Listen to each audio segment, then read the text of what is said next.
जय हिंद दोस्तों, आपके अपने चैनल निगम स्टडी पॉइंट में आप सभी का स्वागत है। तो आज के इस खास वीडियो में हम बात करेंगे देश की राजधानी दिल्ली पुलिस, जो कि दिल्ली पुलिस से संबंधित आज का हमारा प्रैक्टिस सेट 44 है, जो कि हमारे एग्जाम में बहुत ही महत्वपूर्ण भूमिका निभाएगी।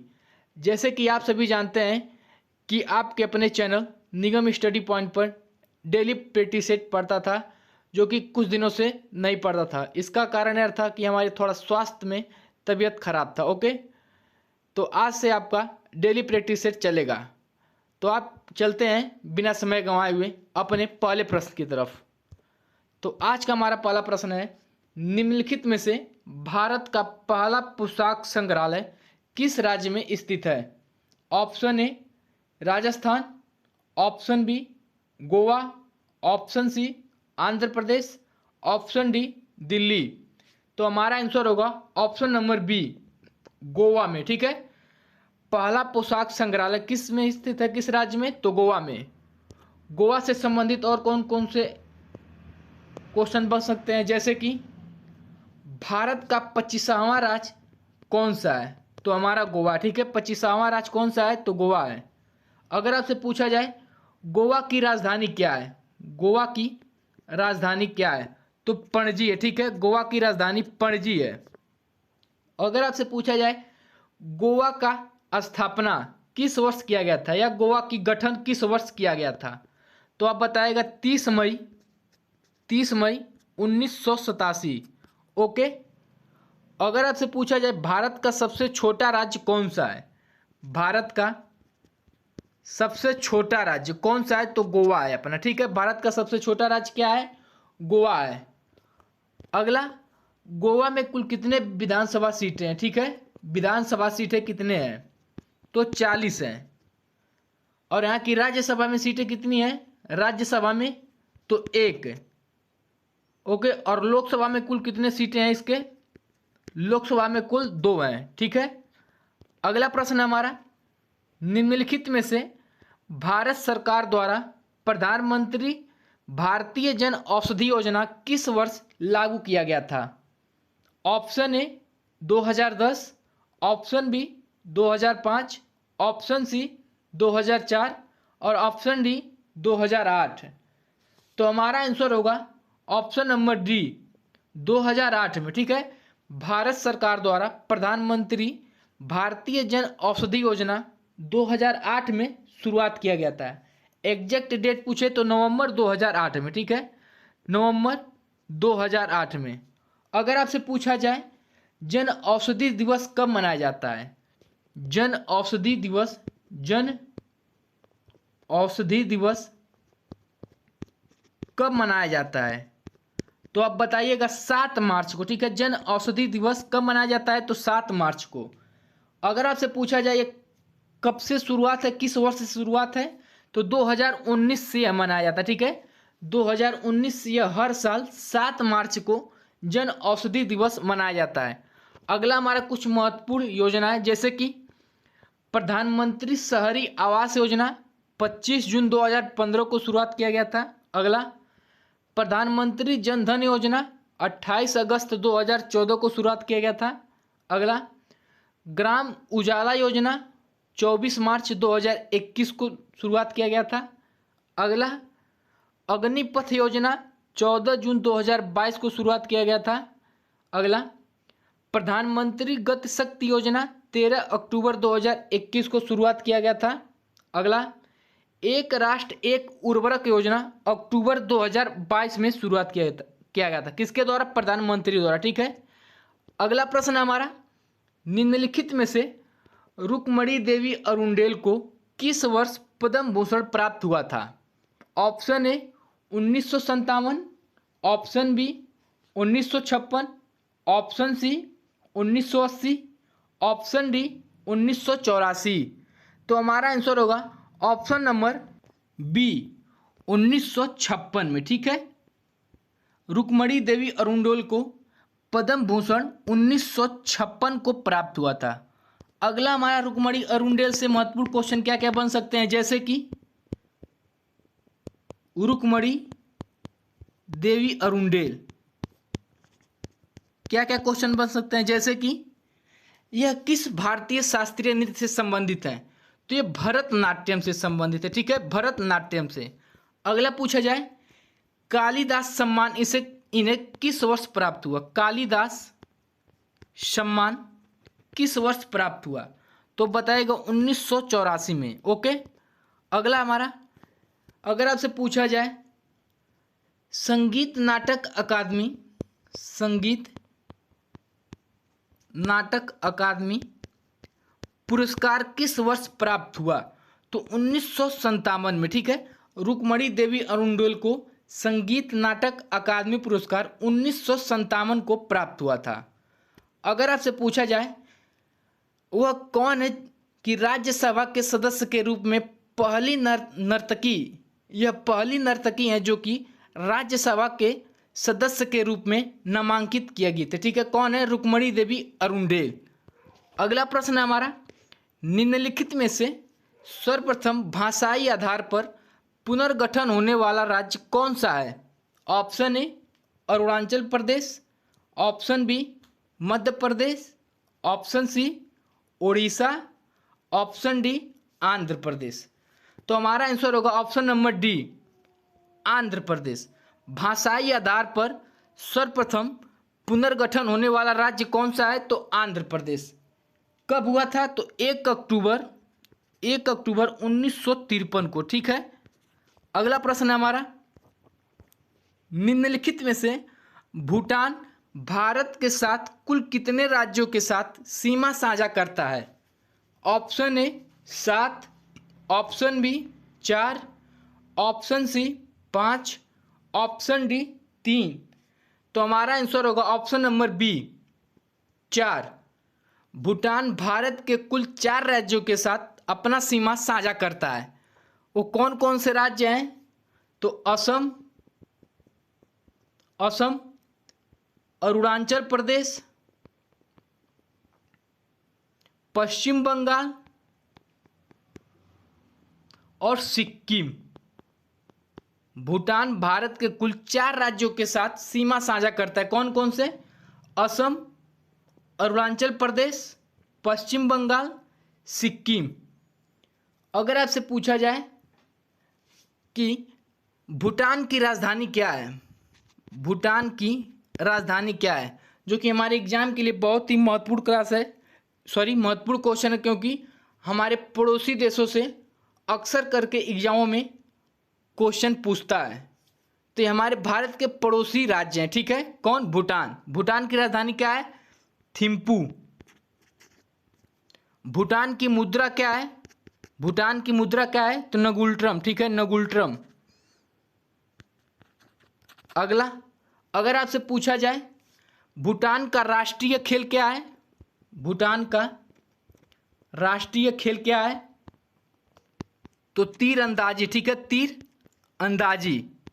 अगला, अगर आपसे पूछा जाए भूटान का राष्ट्रीय पशु क्या है, भूटान का राष्ट्रीय पशु तो ताकिन। ठीक है, अगला क्वेश्चन, भूटान का राष्ट्रीय पक्षी क्या है, भूटान का राष्ट्रीय पक्षी क्या है, तो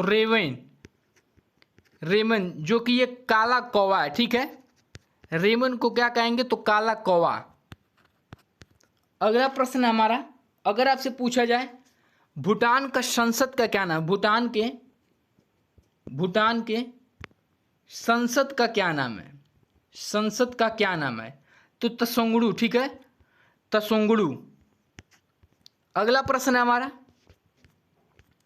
निम्नलिखित में से कौन सा लोक नृत्य मां कामाख्या मंदिर में उत्सव के रूप में मनाया जाता है।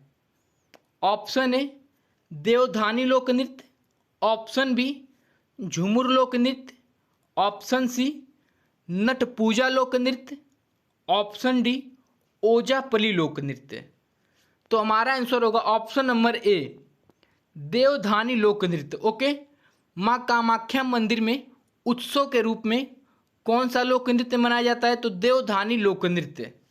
अगर आपसे पूछा जाए मां कामाख्या मंदिर किस राज्य में स्थित है, तो आप बताइएगा असम में स्थित है। ठीक है, असम में स्थित है। देवधानी लोक नृत्य झूमिर लोक नृत्य, नट पूजा लोक नृत्य और ओजापली लोक नृत्य कहाँ के हैं? तो असम राज्य के। ठीक है, यह असम में मनाया जाता है। और कौन कौन से हैं असम के प्रमुख? असम के प्रमुख लोक नृत्य जैसे कि बगरुम्बा लोक नृत्य, बगरुम्बा लोक नृत्य। अगला बिहू लोक नृत्य। अगला बिछुआ लोक नृत्य। अगला हमारा नट पूजा लोक नृत्य। अगला ओजापली लोक नृत्य, ओजापली लोक नृत्य।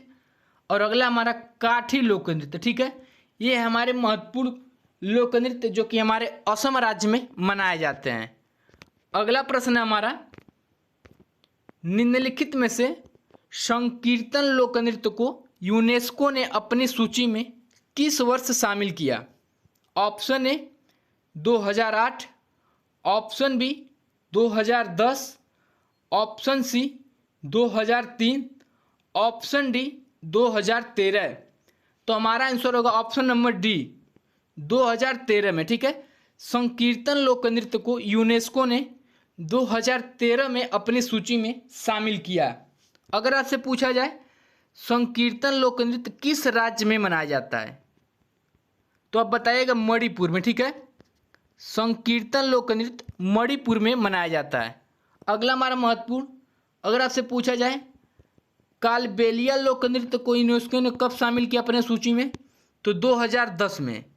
ठीक है, कालबेलिया लोक नृत्य किस राज्य का है? तो राजस्थान का, राजस्थान का। अगला हमारा, अगर आपसे पूछा जाए रामलीला को यूनेस्को ने अपने सूची में किस वर्ष शामिल किया, तो 2008 में।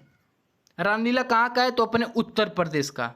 अगला, अगर आपसे पूछा जाए छऊ लोक नृत्य को किस वर्ष शामिल किया यूनेस्को ने अपने सूची में, तो 2010 में।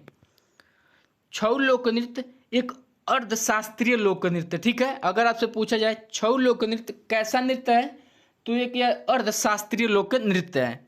अगला प्रश्न हमारा, निम्नलिखित में से कलाश्रम कथक स्कूल की स्थापना किस वर्ष किया गया था?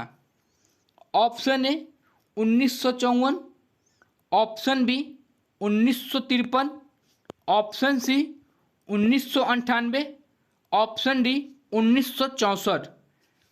तो हमारा आंसर होगा ऑप्शन नंबर सी 1998। ठीक है, कलाश्रम कथक स्कूल की स्थापना 1998 में किया गया था। अगर आपसे पूछा जाए इसके संस्थापक कौन है, संस्थापक कौन है, तो अब बताएगा पंडित बिरजू महाराज। ठीक है, पंडित बिरजू महाराज। अगला हमारा कुछ प्रमुख संस्था है, जैसे कि अगर आपसे पूछा जाए संगीत नाटक अकादमी की स्थापना किस वर्ष किया गया था? संगीत नाटक अकादमी की स्थापना किस वर्ष किया गया था? तो 1953 में। इसका हेडक्वार्टर कहाँ पर है? तो नई दिल्ली में। ओके, अगला आपसे पूछा जाए जैसे कि राष्ट्रीय कथक संस्थान की स्थापना किस वर्ष किया गया था?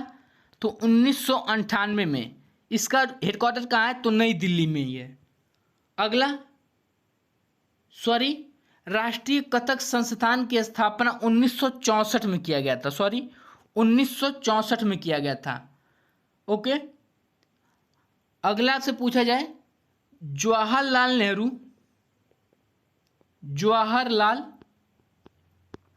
नेहरू मणिपुर नृत्य अकादमी की स्थापना किस वर्ष किया गया था? जवाहरलाल नेहरू मणिपुर नृत्य अकादमी की स्थापना किस वर्ष किया गया था? तो 1954 में। ठीक है, 1954 में किया गया था। इसका हेडक्वार्टर कहाँ है? तो इम्फाल में। ठीक है, इम्फाल में, जो कि मणिपुर में है। अगला प्रश्न है हमारा, निम्नलिखित में से भारत में किस तारीख को वर्ष का सबसे छोटा दिन माना जाता है?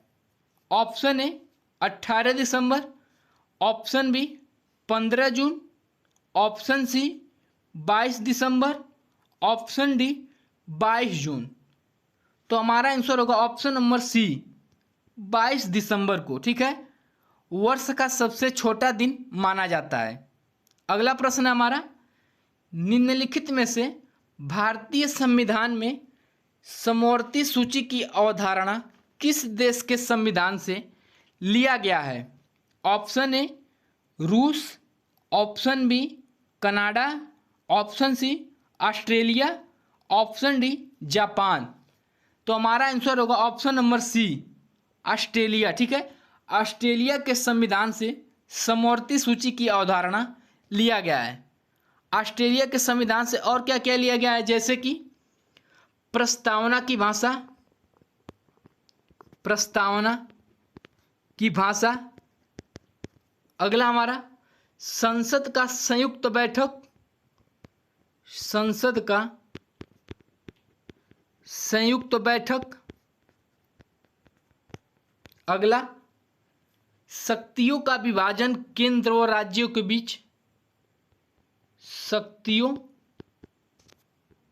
का विभाजन केंद्र एवं राज्य के बीच, ठीक है। ऑस्ट्रेलिया से क्या क्या लिया गया है ऑस्ट्रेलिया के संविधान से, जैसे कि समवर्ती सूची, प्रस्तावना की भाषा, संसद का संयुक्त बैठक और केंद्र और राज्य के बीच शक्तियों का विभाजन। ओके, अगला प्रश्न हमारा, निम्नलिखित में से मंगल ग्रह के कुल कितने उपग्रह हैं? Option A 5, option B 2, option C 4, option D 3। तो हमारा आंसर होगा ऑप्शन नंबर बी 2। मंगल ग्रह के कुल कितने उपग्रह हैं? तो 2। कौन कौन से हैं वो भी? फोबोस, फोबोस और डिबोस। फोबोस डिबोस मंगल ग्रह के ये 2 उपग्रह हैं। सॉरी, फोबोस और डिमोस हैं, डिमोस, जो कि डिमोस सौरमंडल का सबसे छोटा उपग्रह है, ठीक है। डिमोस सौरमंडल का सबसे छोटा उपग्रह है, सबसे छोटा उपग्रह है। अगर आपसे पूछा जाए मंगल ग्रह की खोज किस वर्ष किया गया था? मंगल ग्रह की खोज किस वर्ष किया गया था? तो 1887 में। किसके द्वारा? तो ऑसफ हॉल द्वारा, ठीक है, ऑसफ हॉल द्वारा। यह कहाँ के थे ऑसफ हॉल? तो यह एक अमेरिकी खगोल शास्त्री थे, ठीक है। कौन? ऑसफ हॉल। इन्हीं के द्वारा मंगल ग्रह की खोज किया गया था। कब? 1877 में, ठीक है। अगला प्रश्न है हमारा, निम्नलिखित में से अरावली पर्वत श्रेणी के पश्चिम दिशा में कौन सी नदी निकलती है? ऑप्शन ए कृष्णा नदी, ऑप्शन बी बनास नदी, ऑप्शन सी लूनी नदी, ऑप्शन डी मानस नदी। तो हमारा आंसर होगा ऑप्शन नंबर सी लूनी नदी, ठीक है। अरावली पर्वत श्रेणी के पश्चिम दिशा से लूनी नदी निकलती है। अगर आपसे पूछा जाए कि पूर्व दिशा से कौन सी नदी निकलती है, अरावली पर्वत श्रेणी के पूर्व दिशा से कौन सी नदी निकलती है? तो बनास नदी, ठीक है, बनास नदी निकलती है। पश्चिम दिशा से तो लूनी नदी निकलती है और पूर्व दिशा से बनास नदी निकलती है। अगर आपसे पूछा जाए अरावली पर्वत श्रेणी कुल कितने किलोमीटर के लगभग में फैला हुआ है? तो 800 किलोमीटर के लगभग में यह फैला हुआ है। कौन सा पर्वत श्रेणी? अरावली पर्वत श्रेणी। कुल कितने राज्यों में फैला हुआ है? अरावली पर्वत श्रेणी कुल कितने राज्यों में फैला हुआ है? तो 4 राज्यों में। कौन कौन से हैं? गुजरात, राजस्थान, हरियाणा और दिल्ली, ठीक है, जो कि राजस्थान में यह ज़्यादा फैला हुआ है। अगला प्रश्न हमारा, निम्नलिखित में से सोलुंग महोत्सव किस राज्य में मनाया जाता है? Option A Arunachal Pradesh, option B Odisha, option C Madhya Pradesh, option D Rajasthan. तो हमारा आंसर होगा option number A Arunachal Pradesh में। सोलुंग महोत्सव अरुणाचल प्रदेश में मनाया जाता है। और कौन कौन से महोत्सव हैं जो कि हमारे अरुणाचल प्रदेश में मनाए जाते हैं? अरुणाचल प्रदेश कौन कौन से हैं? जैसे कि लोसर महोत्सव, अगला मोपिन महोत्सव, अगला ड्रीम महोत्सव, अगला सोलुंग महोत्सव। ठीक है, सोलुंग महोत्सव। अगर आपसे पूछा जाए कि लोसर महोत्सव किस के द्वारा मनाया जाता है, तो वह तिब्बती नववर्ष के दौरान मनाया जाता है। कौन सा महोत्सव? लोसर महोत्सव। यह तिब्बती लोगों के द्वारा नववर्ष के दौरान मनाया जाने वाला यह मुख्य त्यौहार है। ओके, अगला प्रश्न है हमारा, निम्नलिखित में से किस शासक द्वारा तक्षशिला में सिरकप नगर की स्थापना किया गया था?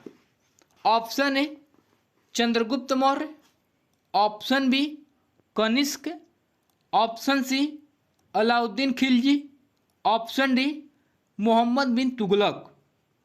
तो हमारा आंसर होगा option number B Kanishka. Kanishka द्वारा तक्षशिला में सिरकप नगर की स्थापना किया गया था। अगर आपसे पूछा जाए कनिष्क की राजधानी क्या थी? कनिष्क की राजधानी क्या थी?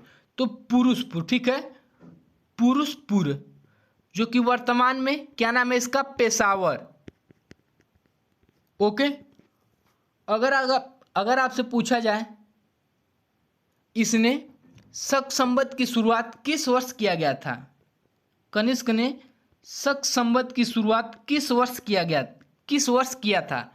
तो 78 ईसा पूर्व में। ठीक है, 78 ईसा पूर्व में किसके द्वारा? कनिष्क के द्वारा शक संवत की शुरुआत किया गया था। अगर आपसे पूछा जाए कनिष्क का राज्य अभिषेक किस वर्ष हुआ था? तो 78 ईसा पूर्व में। ठीक है, 78 ईस्वी में इसने राज्याभिषेक करवाया था और शक संवत की शुरुआत किया था। अगला प्रश्न हमारा, निम्नलिखित में से सल्तनत काल में दिल्ली पर कौन सा वंश सबसे कम समय तक शासन काल किया था? ऑप्शन ए हर्यक वंश, ऑप्शन बी लोदी वंश, ऑप्शन सी खिलजी वंश, ऑप्शन डी तुगलक वंश। तो हमारा आंसर होगा ऑप्शन नंबर सी खिलजी वंश। ठीक है, दिल्ली पर सल्तनत काल में सबसे कम समय तक शासन करने वाला कौन सा वंश है? तो खिलजी वंश। कब से कब तक यह शासन किया था? तो 1290 ईस्वी से लेकर 1320 ईस्वी तक। ठीक है, कुल कितने वर्ष हुए? तो 30 वर्ष। यह कुल 30 वर्षों तक दिल्ली पर शासन काल किया था। अगर आपसे पूछा जाए खिलजी वंश के संस्थापक कौन है? तो जलाउद्दीन खिलजी वंश के संस्थापक हैं। अगर आपसे पूछा जाए खिलजी वंश के अंतिम शासक कौन है? तो नासिरुद्दीन खुसरो शाह। ठीक है, नासिरुद्दीन खुसरो शाह। दिल्ली सल्तनत काल में इसी वंश के शासन काल में उच्च पदों पर भारतीयों की नियुक्ति की प्रथा शुरुआत किया गया था। ठीक है, सल्तनत काल में ही उच्च पदों पर भारतीयों की नियुक्ति की प्रथा खिलजी वंश में ही प्रारंभ हुआ था। अगला प्रश्न आज का हमारा रिवीजन क्वेश्चन है, निम्नलिखित में से महात्मा गांधी जी द्वारा इंडियन ओपिनियन समाचार पत्र किस वर्ष शुरू किया गया था? Option A 1932, option B 1903, option C 1960, option D 1913। अगर जिस किसी को भी आंसर पता हो आंसर कमेंट बॉक्स में ज़रूर करें, और वीडियो अच्छी लगे तो वीडियो को लाइक कमेंट और चैनल को सब्सक्राइब करना ना भूलें, और बेल आइकन को ज़रूर दबाएं ताकि हमारी डेली का वीडियो आप तक पहुंचती रहे और आप अपनी दिल्ली पुलिस की तैयारी बेहतरीन बनाएं। जय हिंद।